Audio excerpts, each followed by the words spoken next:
नमस्कार। एग्जाम आइडो के static G के प्रोग्राम में आपका स्वागत है। शुरुआत करते हैं पिछले सेशन के रिकैप से। तो पहला प्रश्न था, चीनी यात्री संयुगन ने भारत की यात्रा की थी। ए 515 ईस्वी से 520 ईस्वी, बी 525 ईस्वी से 529 ईस्वी, सी 545 ईस्वी से 552 ईस्वी, डी 592 ईस्वी से 597 ईस्वी। इस प्रश्न का सही उत्तर था विकल्प ए 515 ईस्वी से 520 ईस्वी। अगला प्रश्न था, फारसी यात्री अब्दुल रज्जाक भारत में किस राजा के शासनकाल में आया था। ए देवराय प्रथम, बी देवराय द्वितीय, सी कृष्णदेवराय प्रथम, डी कृष्णदेवराय द्वितीय।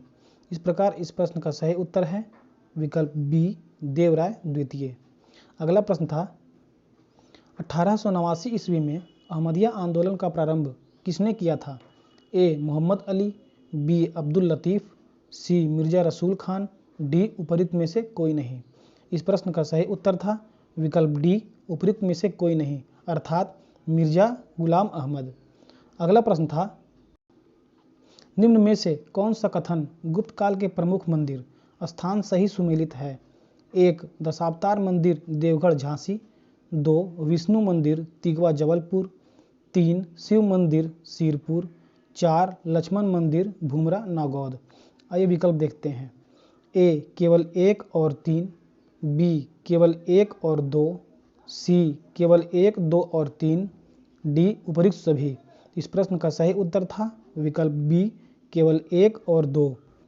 अगला प्रश्न था, निम्न में से कौन सा कथन नाम सल्तनत कालीन विभाग सही सुमेलित है। 1 दीवाने अर्ज सैन्य विभाग, 2 दीवाने इंसा विदेश विभाग, 3 दीवाने रियालत पत्राचार विभाग, 4 दीवाने विजारत वजीर का विभाग। अगला है ए 1 और 3, बी केवल 1, 3 और 4, सी केवल 1, 2 और 4, डी केवल 1 और 4। इस प्रश्न का सही उत्तर था विकल्प डी 1 और 4। अगला प्रश्न था, वह दर्रा जो सर्वाधिक ऊंचाई पर अवस्थित है। ए जोजिला, बी नाथुला, सी रोहतांग, डी खैबर।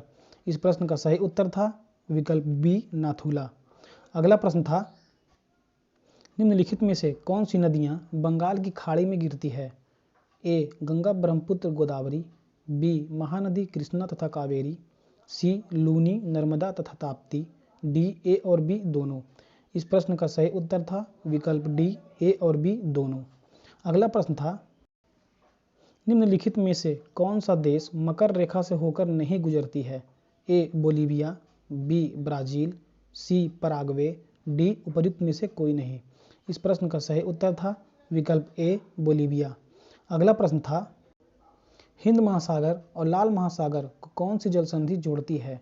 ए होर्मुज, बी मलक्का, सी बोस्पोरस, डी उपरोक्त में से कोई नहीं। इस प्रश्न का सही उत्तर था विकल्प डी उपरोक्त में से कोई नहीं, अर्थात बाबुल मंदब।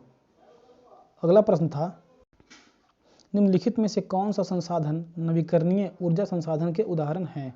ए नाभिकीय ऊर्जा, बी पवन ऊर्जा, सी कोयला, डी ए और सी दोनों।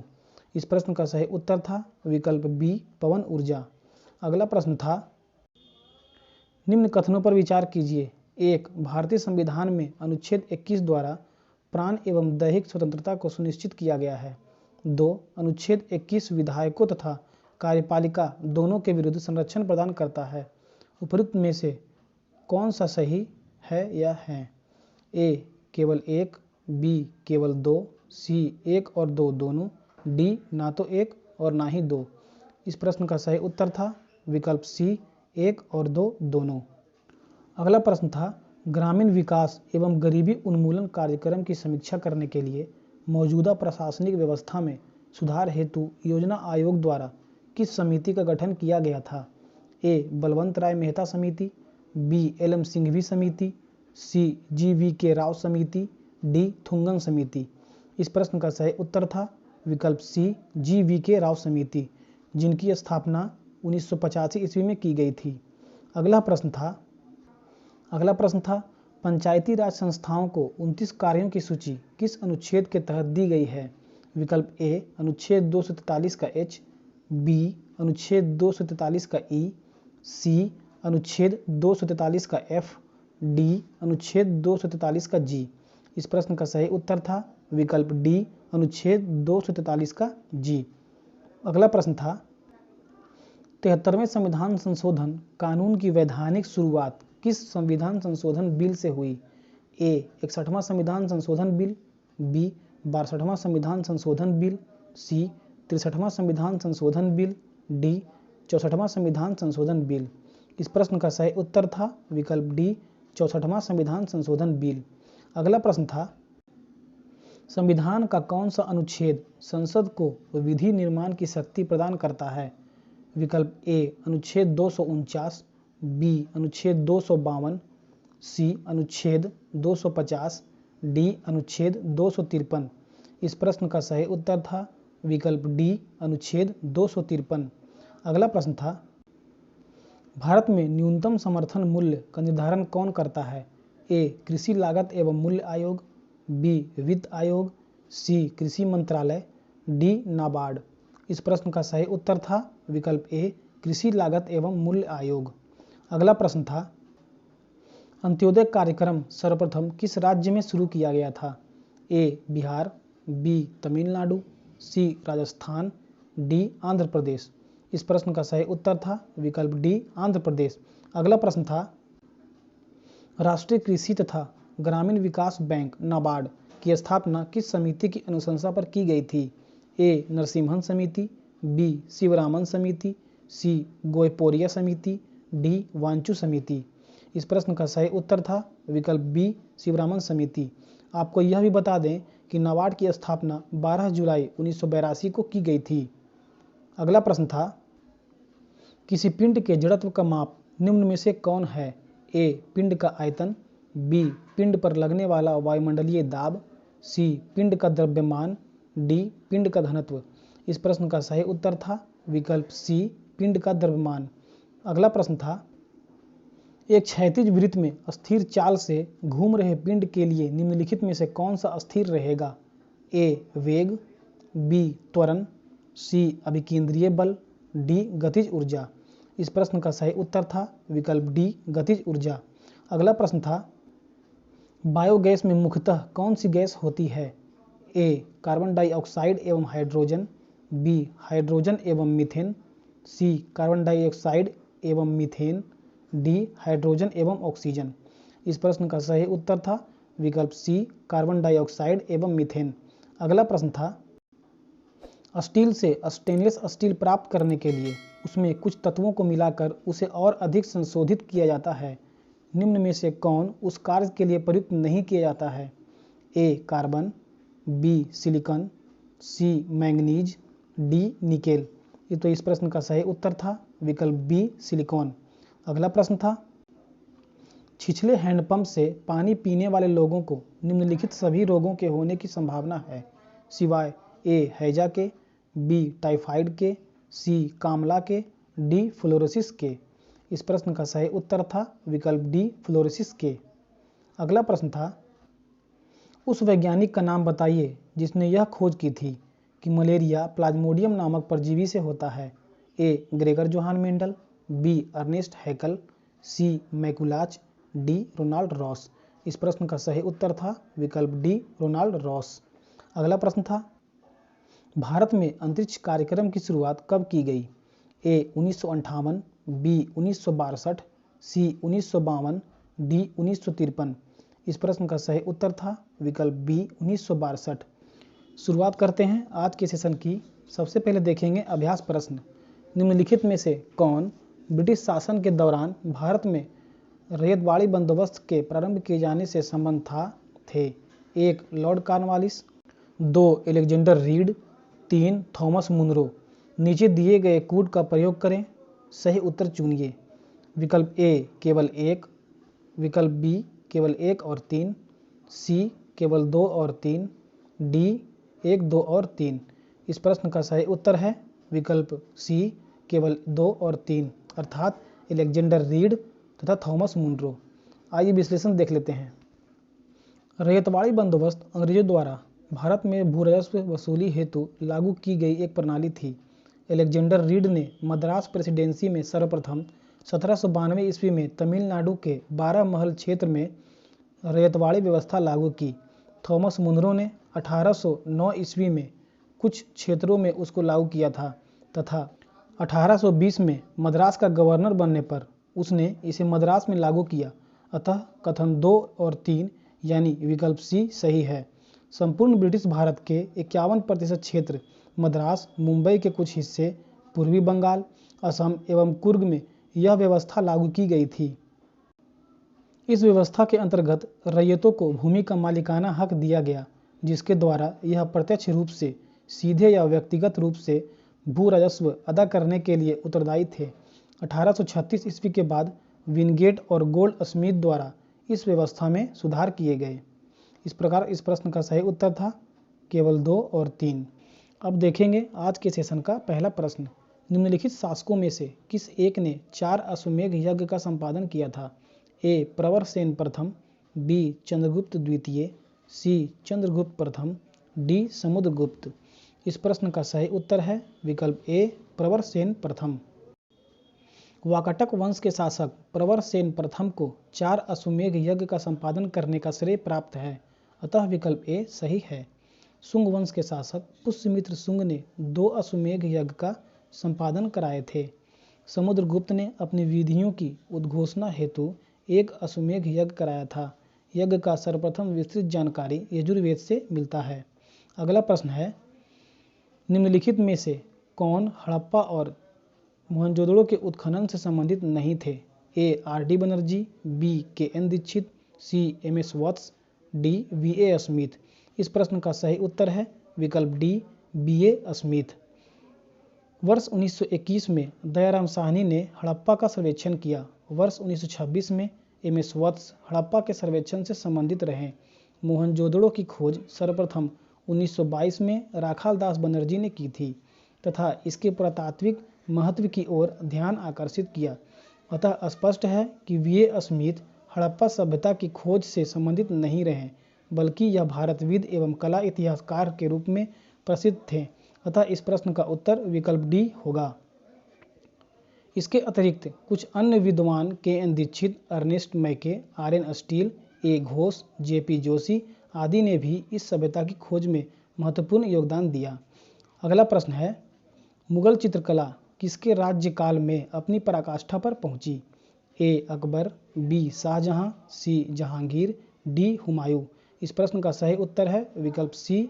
जहांगीर। मुगल चित्रकला जहांगीर के शासनकाल में अपनी पराकाष्ठा पर पहुंची। पहले चित्रकारी हस्तलिखित ग्रंथ की विषय वस्तु से संबंधित होती थी। जहांगीर ने उसे इस बंधन से मुक्त कर दिया, अतः विकल्प सी सही है। फारूक बेग, दौलत, मनोहर, मंसूर, अबुल हसन आदि उसके काल के ऐसे चित्रकार थे जिन्होंने अपनी कलात्मक प्रतिभा की बदौलत मुगल चित्रकला के इतिहास में अपना नाम स्वर्ण अक्षरों में अंकित करवा लिए। जहांगीर के समय के सर्वोत्कृष्ट चित्रकार उस्ताद मंसूर और अबुल हसन थे। सम्राट जहांगीर ने उन दोनों को क्रमशः नादिर उल अस्त्र तथा नदीर उज्जमा की उपाधि प्रदान की थी। उस्ताद मंसूर प्रसिद्ध पक्षी विशेषज्ञ चित्रकार तथा जबकि अबुल हसन को व्यक्ति चित्र में महारत हासिल थी। अगला प्रश्न है, भारतीय स्वतंत्रता के लिए फांसी पाने वाले प्रथम रिकॉर्डेड मुस्लिम का नाम बताएं। ए. मोहम्मद अली, बी. शौकत अली, सी. अशफाक उल्लाह खान, डी. अजीज उद्दीन। इस प्रश्न का सही उत्तर है विकल्प सी. अशफाक उल्लाह खान। अशफाक उल्लाह खान भारतीय स्वतंत्रता के लिए फांसी पाने वाले पहले रिकॉर्डेड मुस्लिम थे। उन्हें काकोरी षड्यंत्र केस में फैजाबाद जेल में 19 दिसंबर 1927 को 27 वर्ष की अवस्था में फांसी दे दी गई थी, अतः विकल्प सी सही है। उनका जन्म 22 अक्टूबर 19 को शाहजहांपुर यूपी में हुआ था। तथापि यदि 1857 के विद्रोह का संदर्भ भी लिया जाए तो इस प्रश्न का सही उत्तर अजीज उद्दीन होगा। अगला प्रश्न है, वर्नाक्यूलर प्रेस एक्ट के संबंध में कौन सा कथन सही नहीं है? ए. यह एक्ट 1878 में लॉर्ड लीटन के समय आया। बी. इस अधिनियम को मुंह बंद करने वाला अधिनियम कहा जाता है। सी. अमृत बाजार पत्रिका रातों रात बांग्ला से हिंदी भाषा में परिवर्तित हो गई। डी. लॉर्ड रिपन ने 1882 में इस अधिनियम को रद्द कर दिया। इस प्रश्न का सही उत्तर है विकल्प सी। वर्नाक्यूलर प्रेस एक्ट 1878 में लॉर्ड लीटन विदेशी भाषाओं के पत्रों पर प्रतिबंध लगाने के उद्देश्य से लागू किया था, अतः कथन ए सही है। इस अधिनियम को मुंह बंद कराने वाला अधिनियम भी कहा जाता है, अतः कथन बी सही है। अमृत बाजार पत्रिका रातों रात बांग्ला से हिंदी भाषा में परिवर्तित हो गई थी, यह कथन सही नहीं है, बल्कि यह पत्रिका बांग्ला से अंग्रेजी भाषा में परिवर्तित हुई थी। इस प्रकार इस प्रश्न का सही उत्तर विकल्प सी होगा। अगला प्रश्न है, विश्व की सबसे ऊंची चोटियां किस प्रकार के पर्वतों में पाई जाती है? ए प्राचीन मूलधार पर्वत, बी नवीन मूलधार पर्वत, सी अवशिष्ट पर्वत, डी ब्लॉक पर्वत। इस प्रश्न का सही उत्तर है विकल्प बी प्राचीन मूलधार पर्वत। विश्व की सबसे ऊंची चोटियां नवीन मूलधार पर्वत में पाई जाती है, अतः विकल्प बी सही है। नवीन मूलधार या वलित पर्वतों की उत्पत्ति संपीड़न की शक्ति द्वारा हुई है। वलित पर्वत के उदाहरण हैं हिमालय पर्वत, अल्पाइन पर्वत समूह, रॉकीज, एटलस इत्यादि। यूरोप के आल्प्स पर्वत और दक्षिण अमेरिका के एंडीज पर्वत आदि मूलधार पर्वत के उदाहरण हैं। विश्व की सबसे ऊंची चोटी माउंट एवरेस्ट, जिसकी ऊंचाई 8848.86 मीटर है। अगला प्रश्न है, निम्नलिखित में से कौन सा एक देश भौगोलिक रूप से अमेरिका में स्थित होने पर भी राजनीतिक दृष्टि से यूरोप का भाग है? ए आइसलैंड, बी कैनरी आइसलैंड, सी ग्रीनलैंड, डी क्यूबा। इस प्रश्न का सही उत्तर है विकल्प सी ग्रीनलैंड। ग्रीनलैंड भौगोलिक रूप से अमेरिका में स्थित होने पर भी राजनीतिक दृष्टि से यूरोप का भाग है, अतः विकल्प सी सही है। ग्रीनलैंड की खोज एरिक द रेड ने की थी। 1380 ईस्वी में डेनमार्क ने इस पर अधिकार कर लिया तथा तब से ही यह राजनीतिक दृष्टि से यूरोप का भाग है। अगला प्रश्न है, निम्नलिखित में से कौन सी सही सुमेलित नहीं है? ए घाटप्रभा कर्नाटक, बी उकाई गुजरात, सी नीरा महाराष्ट्र, डी जवाई तमिलनाडु। इस प्रश्न का सही उत्तर है विकल्प डी जवाई तमिलनाडु, अर्थात जवाई तमिलनाडु सही सुमेलित नहीं है। जवाई परियोजना राजस्थान में लूनी की सहायक नदी जवाई नदी से संबंधित है। प्रश्न में दिए गए मिलान सही नहीं है, अतः इस प्रश्न का उत्तर विकल्प डी होगा। अन्य विकल्प में दिए गए मिलान सही है। उकाई नहर परियोजना ताप्ती नदी पर गुजरात में स्थित है। घाटप्रभा नहर परियोजना कर्नाटक के घाटप्रभा नदी पर और नीरा नहर परियोजना महाराष्ट्र में कृष्णा की सहायक नदी नीरा नदी से संबंधित है। अगला प्रश्न है, फसल चक्र आवश्यक है पादपों में प्रोटीन वृद्धि हेतु, बी विभिन्न फसलों की प्राप्ति हेतु, सी मृदा की उर्वरा शक्ति में वृद्धि हेतु, डी मृदा की नमी को बनाए रखने हेतु। इस प्रश्न का सही उत्तर है विकल्प सी मृदा की उर्वरा शक्ति में वृद्धि हेतु। किसी स्थान पर कई वर्षों तक लगातार एक ही फसल के बोने से वहाँ की मृदा में कुछ विशिष्ट पोषक तत्वों की कमी हो जाती है। फसल चक्र अर्थात फसलों में परिवर्तन के द्वारा ही मृदा की उर्वरा शक्ति में वृद्धि होती है, अतः विकल्प सी सही है। साथ ही यह प्रक्रिया कीट नियंत्रण में भी मदद करता है। अगला प्रश्न है, प्रत्येक वर्ष 2 फरवरी को मनाया जाने वाला विश्व आर्द्रभूमि दिवस की शुरुआत कब से हुई? ए 1971 से, बी 1975 से, सी 1982 से, डी उपयुक्त में से कोई नहीं। इस प्रश्न का सही उत्तर है विकल्प डी उपयुक्त में से कोई नहीं। प्रतिवर्ष 2 फरवरी को मनाए जाने वाला विश्व आर्द्रभूमि दिवस प्रथम बार 2 फरवरी 1997 ईस्वी को मनाया गया था। इस प्रकार इस प्रश्न का सही उत्तर है विकल्प डी इनमें से कोई नहीं। 1971 में इसी तारीख को ईरान के रामसर में आर्द्रभूमि पर रामसर कन्वेंशन को अपनाया गया था। इसका मकसद आर्द्रभूमि के बारे में लोगों में जागरूकता फैलाना है। भारत में वेटलैंड्स को वेटलैंड्स संरक्षण और प्रबंधन अधिनियम 2017 के तहत विनियमित किया जाता है। इस वर्ष विश्व आर्द्रभूमि दिवस की theme wetlands action for people and nature है। अगला प्रश्न है, निम्न कथनों पर विचार कीजिए। भारत की संसद किसी कानून विशेष को भारत के संविधान की 9वीं अनुसूची में डाल सकती है? 2. 9वीं अनुसूची में डाले गए किसी कानून की वैधता का परीक्षण किसी न्यायालय द्वारा नहीं किया जा सकता है एवं उसके ऊपर कोई निर्णय भी नहीं किया जा सकता है। उपयुक्त कथनों में से कौन सा से कथन सही हैं? विकल्प ए केवल 1, विकल्प बी केवल 2, विकल्प सी 1 और 2 दोनों, विकल्प डी ना तो 1 और ना ही 2। इस प्रश्न का सही उत्तर है विकल्प ए केवल 1। आइए इसका विश्लेषण देखते हैं।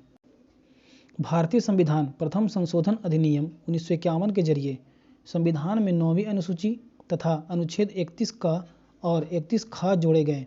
संसद द्वारा विधि विशेष यथा भूमि सुधार विधियां को 9वीं अनुसूची में रखा जा सकता है, जिन्हें न्यायिक समीक्षा से बचाव दिया जाना आयसित हो। अतः कथन 1 सही है, अर्थात इस प्रश्न का सही उत्तर विकल्प ए होगा। वर्ष 2007 में सर्वोच्च न्यायालय ने IR कोएल्हो बनाम तमिलनाडु के मामले में निर्णय देते हुए यह स्पष्ट किया कि संसद को 9वीं अनुसूची में विधि विशेष को प्रविष्टि करने की शक्ति प्रदान की गई है, किंतु यह न्यायिक समीक्षा के दायरे से बाहर नहीं है। न्यायालय ने निर्धारित किया कि 24 अप्रैल 1973 केशवानंद भारतीय विवाद की तिथि के बाद 9वीं अनुसूची में शामिल किए गए विधाओं की न्यायिक समीक्षा इस आधार पर की जा सकेगी कि वे अनुच्छेद 21, 14 एवं 19 में प्रतिबिंबित संविधान के मूल ढांचे की अवधारणा का उल्लंघन करते हैं। अतः कथन 1 सही है, किंतु कथन 2 सही नहीं है। अगला प्रश्न है, मंत्रिपरिषद के विरुद्ध अविश्वास प्रस्ताव लाने के लिए लोकसभा के सदस्यों की संख्या कितनी होनी चाहिए? ए 30, बी 60, सी 50, डी 40। इस प्रश्न का सही उत्तर है विकल्प सी 50। लोकसभा की प्रक्रिया एवं संचालन संबंधी नियम 198 के तहत मंत्रिपरिषद के विरुद्ध अविश्वास प्रस्ताव लाने के लिए लोकसभा के कम से कम 50 सदस्यों का समर्थन आवश्यक है। अतः इस प्रश्न का सही उत्तर विकल्प सी होगा। अगला प्रश्न है, निम्नलिखित में से कौन एक से अधिक बार प्रधानमंत्री नियुक्त हुए हैं? 1 जवाहरलाल नेहरू, 2 इंदिरा गांधी, 3 गुलजारीलाल नंदा, 4 अटल बिहारी वाजपेयी। उपयुक्त कथनों में से कौन सा ऐसे कथन सही हैं? विकल्प ए 1 और 2, विकल्प बी केवल 1 और 3, विकल्प सी केवल 1, 2 और 4, विकल्प डी उपयुक्त सभी। इस प्रश्न का सही उत्तर है विकल्प डी उपयुक्त सभी। दिए गए सभी व्यक्ति एक से अधिक बार प्रधानमंत्री नियुक्त हुए हैं, जिनमें गुलजारीलाल नंदा 2 बार कार्यकारी प्रधानमंत्री रहे। इस प्रकार इस प्रश्न का सही उत्तर है विकल्प डी उपयुक्त सभी। अगला प्रश्न है, केंद्रीय सूचना आयुक्त का कार्यकाल होता है? विकल्प ए 6 वर्ष या 65 वर्ष की आयु तक, बी 6 वर्ष या 62 वर्ष की आयु तक, सी 5 वर्ष या 62 वर्ष की आयु तक, विकल्प डी इनमें से कोई नहीं। इस प्रश्न का सही उत्तर है विकल्प डी इनमें से कोई नहीं। सूचना का अधिकार संशोधन अधिनियम 2019 के द्वारा 2005 के अधिनियम में किए गए संशोधन के तहत अब मुख्य सूचना आयुक्त और अन्य सूचना आयुक्त का कार्यकाल केंद्र सरकार द्वारा निर्धारित किया जाएगा, जबकि इससे पूर्व सूचना का अधिकार अधिनियम 2005 के अनुसार केंद्रीय सूचना आयुक्त का कार्यकाल 5 वर्ष या 65 वर्ष की आयु तक होता था। अतः इस प्रश्न का उत्तर विकल्प डी होगा। अगला प्रश्न है, जिला न्यायाधीश शब्द संविधान के किस अनुच्छेद में आया है? विकल्प ए अनुच्छेद 230, बी अनुच्छेद 231, सी अनुच्छेद 232, डी अनुच्छेद 233। इस प्रश्न का सही उत्तर है विकल्प डी अनुच्छेद 233।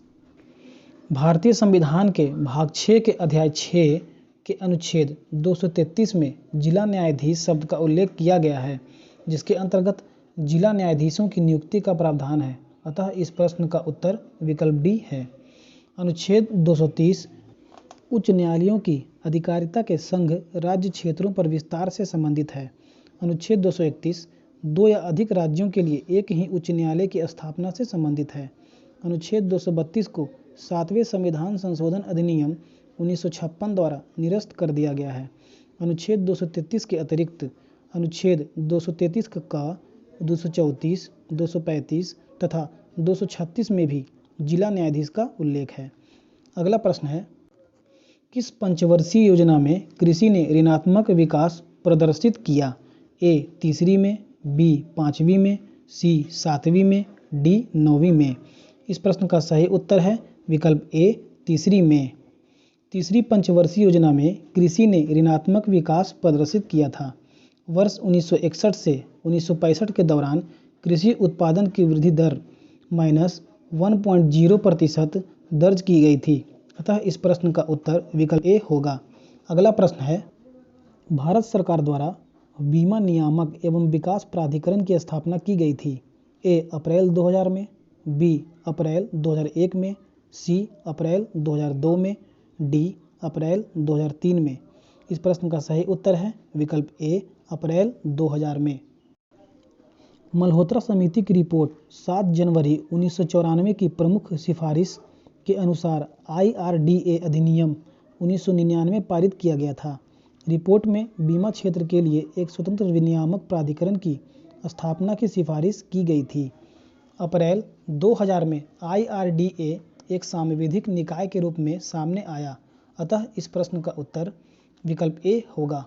IRDA का लक्ष्य बीमा धारकों के हितों की रक्षा करना, बीमा उद्योग का क्रमबद्ध विनियमन, संवर्धन तथा संबंधित व आकस्मिक मामलों पर कार्य करना है।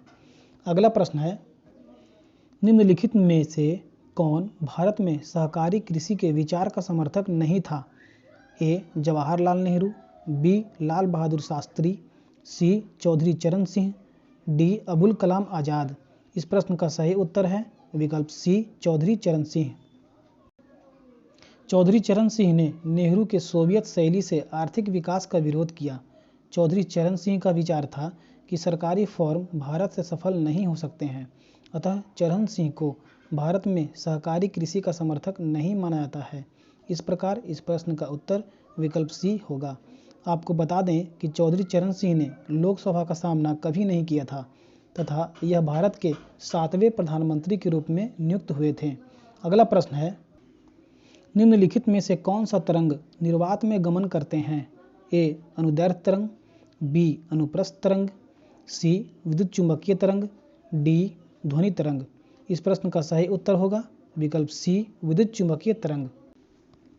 अनुदैर्ध्य तरंगें एवं अनुप्रस्थ तरंगों के संचालन हेतु माध्यम की आवश्यकता होती है, किंतु विद्युत चुंबकीय तरंगों को संचरण के लिए माध्यम की आवश्यकता नहीं होती है, अतः यह निर्वात में भी संचरण करता है। इस प्रकार इस प्रश्न का सही उत्तर है विकल्प सी. विद्युत चुंबकीय तरंगें। अगला प्रश्न है, नाभिकीय रिएक्टर में निम्नलिखित में से किसे मंदक के रूप में प्रयोग किया जाता है? ए. थोरियम को, बी. ग्रेफाइट को, सी. रेडियम को, डी. उपयुक्त ए और बी दोनों को। इस प्रश्न का सही उत्तर है विकल्प बी. ग्रेफाइट को।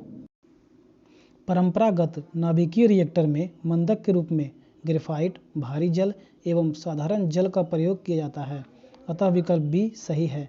ग्रेफाइट औद्योगिक स्तर पर निर्मित होने वाले शुद्धतम पदार्थों में से एक है, अत्यधिक तापमानों पर भी अपने गुण बनाए रखता है। तथापि आधुनिक संवर्धित यूरेनियम वाले रिएक्टरों में साधारण जल भी मंदक कार्य करता है। अगला प्रश्न है, निम्नलिखित में से किस गैस की प्रतिशत मात्रा आयतन में वायुमंडल में सबसे कम है? A. Argon, B. Carbon dioxide, C. Nitrogen, D. Oxygen. इस प्रकार इस प्रश्न का सही उत्तर है विकल्प बी. Carbon dioxide. वायुमंडल में आयतन की दृष्टि से नाइट्रोजन लगभग 78% पाई जाती है। ऑक्सीजन का इस संदर्भ में दूसरा स्थान है, जो वायुमंडल में लगभग 20.95% पाई जाती है। आयतन की दृष्टि से वायुमंडल में आर्गन 0.93%, कार्बन डाइऑक्साइड लगभग 0.03% पाई जाती है। इस प्रकार इस प्रश्न का सही उत्तर विकल्प बी होगा। अगला प्रश्न है, कार्बनिक खाद हमारे लिए बेहतर माने जाते हैं क्योंकि वे ए. रुचिकर स्वाद हेतु रसायनों पर निर्भर होते हैं, बी. खरीदने में महंगे होते हैं, सी. पर्यावरणीय प्रदूषण से मुक्त रखे जाने हेतु ग्लास हाउस में उगाए जाते हैं, डी. बिना कृत्रिम खाद एवं कीटनाशकों के उपयोग किए उगाए जाते हैं। इस प्रश्न का सही उत्तर है विकल्प डी. बिना कृत्रिम खाद एवं कीटनाशकों के उपयोग किए उगाए जाते हैं। कार्बनिक खाद हमारे लिए बेहतर माने जाते हैं क्योंकि वे कृत्रिम खाद एवं कीटनाशकों के उपयोग के बिना उगाए जाते हैं। इस प्रकार इस प्रश्न का सही उत्तर विकल्प डी होगा। अगला प्रश्न है, निम्नलिखित रसायनों में से कौन सा एक मधुमेह रोगी को व्यक्तियों के लिए दिए जाने वाला कृत्रिम मधुरक है? A. Glucose, B. Aspartame, C. Maltose, D. Alitame. इस प्रश्न का सही उत्तर है विकल्प बी. एस्पार्टेम। एस्पार्टेम मधुमेह रोग से पीड़ित व्यक्तियों के लिए दिए जाने वाला कृत्रिम मधुरक में से एक है। इस प्रकार इस प्रश्न का सही उत्तर विकल्प बी होगा। प्रथम कृत्रिम मधुरक सैकरीन है। यह गन्ने की शर्करा से लगभग 300 गुना ज़्यादा मीठा है। एलिटेम भी एक कृत्रिम मधुरक है। अगला प्रश्न है, गेहूं में रोटी बनाने के गुणों को प्रभावित करने वाला पदार्थ है। ए ग्लोबुलिन, बी ग्लाइसिन, सी ग्लूटीन, डी लाइसिन। इस प्रश्न का सही उत्तर है विकल्प सी ग्लूटीन। गेहूं की रोटी सख्त गेहूं के आटे की बनाई जाती है। सख्त गेहूं में ग्लूटीन नामक प्रोटीन की मात्रा अधिक होती है, जबकि मुलायम गेहूं में ग्लूटीन की मात्रा कम होती है। अतः इस प्रकार इस प्रश्न का सही उत्तर विकल्प सी ग्लूटीन होगा। अब देखेंगे आज के सेशन का अंतिम प्रश्न। परशुराम की प्रतिज्ञा निम्न में से किस बिहारी साहित्यकार की रचना है? ए फणीश्वर नाथ रेणु, बी रामधारी सिंह दिनकर, सी राजा राधिका रमन प्रसाद, डी देवकी नंदन खत्री। अतः इस प्रश्न का सही उत्तर है रामधारी सिंह दिनकर। आइए इसका विश्लेषण देखते हैं। परशुराम की प्रतिज्ञा बिहारी कवि साहित्यकार रामधारी सिंह दिनकर की रचना है, अतः विकल्प बी सही है। रामधारी सिंह दिनकर की कुछ अन्य कृतियां हैं उर्वशी, रेणुका, हुंकार, रश्मि रथी इत्यादि। फणीश्वर नाथ रेणु की प्रमुख कृतियों में महिला आंचल, जुलूस, पलटू बाबू रोड इत्यादि है। देवकी नंदन खत्री की प्रमुख कृतियां निम्न हैं: चंद्रकांता संतति, काजर की कोठरी, भूतनाथ, नौलखा हार इत्यादि। अब नोट कर लेते हैं आज का अभ्यास प्रश्न। मिजोरम की सीमा भारत के अन्य कितने राज्यों से मिलती है? ए 1, बी 2, सी 3, डी 4। इसका उत्तर हमें कमेंट सेक्शन में जरूर भेजिएगा। अगले सेक्शन में मिलेंगे नए प्रश्नों के साथ। तब तक के लिए पढ़ते रहिए एंड स्टे मोटिवेटेड। धन्यवाद।